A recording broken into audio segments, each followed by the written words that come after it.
zavatra natao androany zany dia ranay nazavainay inavy ny tetitasy misy eo le misy toananay amin'ny fotoana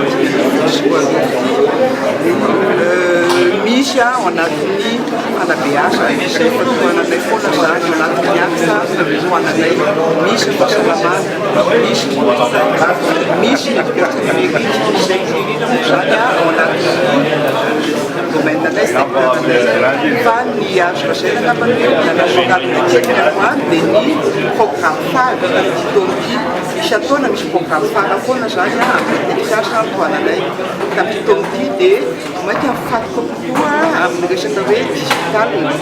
io moa no cœur de métier anay raha hoe zay no tenena pasy amin'ny teny vazaha ka normal be raha ohatra hoe io zany toanany ka misy voazava teo hoe misy hoe fablary misy maison digital misy ny éducation numérique sy mbola toanana misy le supercodeur vao miditra zany programme phare daholo le programme phare anay tamin'ny fotoana éducation numérique zay nametrahantsika ny hoe fitaovana sy fampianarana no misy tamin'ny sekoly telopolo mbola izy mbola itoy ary isy valopolo vavao indray ho atao misy ny resaka village orange fahainareo aminay moa dia hoe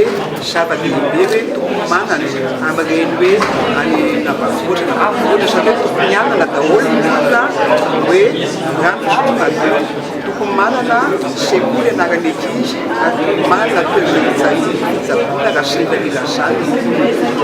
zany mbola mitoy ihany koa ny village orange amin'ny taon'ity dia ny resaka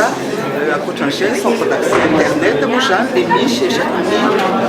faritra roamboroolo dia mbola toizany fa isy maison des jeunes favorava tegna miasa ministère de jeunesse sport